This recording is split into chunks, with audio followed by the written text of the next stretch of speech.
Hello everyone, welcome back to my channel Pavan eco world. So students, हम कर रहे थे सीटीएससी की प्रिपरेशन। उसी प्रिपरेशन के पॉइंट ऑफ व्यू को देखते हुए मैं लेकर आई हूँ आपके सामने सेकंड सीरीज, जो कि स्टैट्स के पोर्शन से होने वाली है। सो स्टार्ट करते हैं बिना देरी से चैप्टर नंबर फर्स्ट, इंट्रोडक्शन, जो कि स्टैट्स से है। Dash is a person who buy goods and services for the satisfaction of his wants। कौन सा ऐसा इंसान है जो गुड्स और सर्विसेज को खरीदता है, किसके लिए? अपनी वांट्स को सेटिस्फाई करने के लिए। तो बेटा वो होता है कंज्यूमर। कंज्यूमर आप भी हो सकते हैं, कंज्यूमर मैं भी हो सकती हूँ। चलते हैं क्वेश्चन नंबर सेकंड की तरफ। Dash is a person who work for some other person and get paid for it. ऐसा कौन है जो कि काम करता है और उसके बदले पैसा मिलता है? तो बेटा इसका ऑप्शन हो जाएगा ए, सर्विस होल्डर। ऐसा इंसान कौन है? Service holder. चलते हैं क्वेश्चन नंबर थर्ड की तरफ। Economic problem arise due to. Economic problem क्यों अराइज होती है? अनलिमिटेड वांट्स की वजह से, स्कार्सिटी ऑफ रिसोर्सेज की वजह से, अल्टरनेटिव यूजेस ऑफ रिसोर्सेज की वजह से, या ऑल ऑफ दिस की वजह से। तो बेटा मैंने आपको काफी बार चैप्टर में पढ़ा है, इकोनॉमिक प्रॉब्लम वो प्रॉब्लम होती है जो कि इन तीनों को लेकर चलती है। मतलब इकोनॉमिक प्रॉब्लम अराइज इन तीनों कारणों की वजह से होती है। हमारी अनलिमिटेड वांट्स है, हमारे रिसोर्सेज जो है वो लिमिटेड है, और जितने भी रिसोर्सेज हैं उन सबके अल्टरनेटिव यूजेस हैं। इन तीनों चीजों को मिलाकर ही इकोनॉमिक प्रॉब्लम अराइज होती है। तो इसका ऑप्शन जाएगा डी। चलते हैं क्वेश्चन नंबर 4 की तरफ। Choose the correct statement. हमें स्टेटमेंट जो है वो चूज करनी है, कौन सी करेक्ट है। According to Adam Smith, economics is a science of wealth. Adam Smith कहता है इकोनॉमिक्स क्या है? साइंस ऑफ वेल्थ है। Scarcity definition was given by Samuelson. जो स्कार्सिटी डेफिनेशन है वो किसने दी है? सैमुएल्सन ने दी है। Production is an activity. Production एक इकोनॉमिक एक्टिविटी है। In non economic activity there is exception of the benefit. Benefit जो है वो इसके अंदर नहीं होता है। इनमें से कौन सा आंसर जो है वो सही है? तो बेटा जो पहला क्वेश्चन है, according to Adam Smith, economics जो है वो साइंस ऑफ वेल्थ है। हम कह सकते हैं कि wealth definition is given by the Adam Smith. चलते हैं नेक्स्ट क्वेश्चन फिफ्थ की तरफ। Dash is a person who produce goods and services. ऐसा कौन है जो कि गुड्स और सर्विसेज को प्रोड्यूस करता है? That is producer. Option number C. Question number 6, according to dash economics is the science of wealth. अभी मैंने समझाया कि इकोनॉमिक्स की जो वेल्थ डेफिनेशन है वो किसने दी है? एडम स्मिथ ने। तो इसका ऑप्शन हो जाएगा ए। और question number 7, activity which are undertaken to earn a living are known as. ऐसी एक्टिविटीज जो कि एक तरीके से अंडरटेक की जाती है लिविंग्स को अर्न करने के लिए, तो वो कौन सी एक्टिविटी है? That is economic activity. क्योंकि इकोनॉमिक एक्टिविटीज वो होती हैं जिनसे हम मनी को अर्न करते हैं, और मनी से ही हमारी लिविंग्स जो है वो अर्न होती है। तो 7th का आंसर हो जाएगा option A. Question number 8, which of the following are economic activities. इनमें से कौन सी इकोनॉमिक एक्टिविटी है? तो देखिए, distribution, production, blood donation camp and all of this. अब आप इसमें देखिए कि डिस्ट्रीब्यूशन जो है, वैसे तो बेटा यहाँ पे ए लगा रखा है, बट ए नहीं।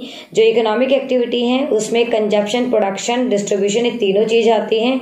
तो आई थिंक ये क्वेश्चन जो है इसमें ए और बी दोनों ऑप्शन होने चाहिए, जो कि यहाँ दिखा नहीं रखा है। तो आप देखेंगे इकोनॉमिक एक्टिविटीज जो है वो डिस्ट्रीब्यूशन, प्रोडक्शन और कंजप्शन होती है। तो इसका ऑप्शन जाएगा ए और बी दोनों, जो कि इसमें गिवन नहीं है।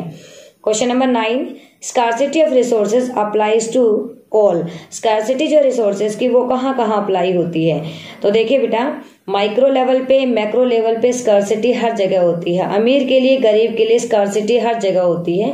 तो हम कहेंगे चाहे इंडिविजुअल हो, चाहे फिर ऑर्गेनाइजेशन हो, फिर या कोई भी कंट्री हो, स्कार्सिटी हर जगह होगी। तो क्वेश्चन नंबर 9 का ऑप्शन जाएगा डी। चलते हैं 10th क्वेश्चन की तरफ। Welfare definition of economics is given by Alfred Marshall. Wealth definition किसने दी थी? एडम स्मिथ ने। तो अल्फ्रेड मार्शल ने क्या दी थी? जो कि वेलफेयर डेफिनेशन है वो दी थी। Question number 11, which definition is given by Adam Smith. Again वही क्वेश्चन है, वेल्थ डेफिनेशन, बी ऑप्शन जाएगा। 12th, which economic activity deals with the use of goods and services for the satisfaction of human wants. ये कहते हैं कौन सी economic activity है जो कि use of goods and services को दिखाती है, अपनी ह्यूमन वांट्स को दिखाने के लिए या पूरा करने के लिए। तो बेटा एक कंजप्शन ही एक ऐसी एक्टिविटी है जिसमें गुड्स और सर्विसेज को जब हम यूज करते हैं तो जो पहली ऊपर जितनी कंडीशन दे रखी है उसको सेटिस्फाई करती है, और बाकी सारी हैं सही, बट ये सारी क्या है? इकोनॉमिक एक्टिविटी है जो कि एक तरीके से पैसे को जनरेट करती है, बट ह्यूमन वांट्स को कंजप्शन जो है वो ही पूरा करता है। Question number 13, who express the view that economics is neutral between ends. ये किसने बोला है, ये स्टेटमेंट किसकी है? तो बेटा ये स्टेटमेंट है रॉबिन्स की, मतलब ऑप्शन नंबर ए 13 का आंसर होगा। Question number 14, law of scarcity. जो लॉ ऑफ स्कॉर्सिटी है वो किस पे अप्लाई होती है? तो मतलब लॉ ऑफ स्कॉर्सिटी जो है does not apply to rich develop countries, बिल्कुल गलत है। अभी मैंने कहा कि लॉ ऑफ स्कॉर्सिटी हर जगह अप्लाई होती है, चाहे इंडिविजुअल हो, चाहे ऑर्गेनाइजेशन हो, चाहे कंट्रीज हो। तो इसका आंसर जाएगा option number D, implies that consumer wants will never be completely satisfy. कोई भी इंसान हो, चाहे अमीर हो या गरीब हो, उसकी वांट्स इतनी होती है वो कभी भी सेटिस्फाई नहीं हो सकती। तो इसका ऑप्शन जाएगा D. Question number 15, which of the following is a non economic activity. Non economic activity कौन सी है? इकोनॉमिक एक्टिविटी वो होती है जो पैसे के लिए की जाती है, नॉन इकोनॉमिक एक्टिविटी वो होती है जो पैसे के लिए नहीं की जाती। तो इसका ऑप्शन जाएगा A, house wife cooking food for her family. कोई जो गृहिणी है वो खाना बनाती है अपनी फैमिली के लिए, इसके बदले उसे पैसा नहीं मिलता, so that is a non economic activity. Question number 16, basis reason for the existence of economic problem. Economic problem का सबसे बेसिक सा रीजन कौन सा है? यहाँ पे जो बेसिस लिख रखा है, this is not basic, basis basic.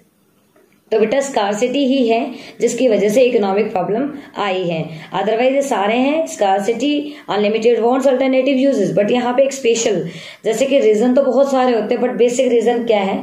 तो बेसिक रीजन है स्कार्सिटी। अगर किसी भी गुड्स और सर्विसेज की या रिसोर्सेज हमारे पास में कम नहीं होते तो ना इकोनॉमिक्स हमारे सामने आता, ना उनके अल्टरनेटिव यूजेस आते, हमारे पास बहुत सारी चीजें ऑलरेडी एग्जिस्टेंस में होती। तो 16 का आंसर जाएगा B. Question number 17, what implication does resources scarcity has for the satisfaction of wants। तो बेटा इसमें आता है not all wants can be satisfied, जो क्वेश्चन मैं पहले ही करवा चुकी हूँ। Question number 18, which economics that emphasis on the economics for wealth to welfare। अभी आप लोगों को समझाया था वेलफेयर डेफिनेशन किसने दी? अल्फ्रेड मार्शल ने। तो एडम स्मिथ ने कौन सी दी थी? वेल्थ डेफिनेशन दी थी। सभी ने अलग अलग तरीके से अपने अपने डेफिनेशंस को डिस्क्राइब किया है। उसके बाद आता है question number 19, the activity which is related to the use of scarce resources is called. Scarce resources के लिए कौन सी एक्टिविटी यूज की जाती है? That is economic activity.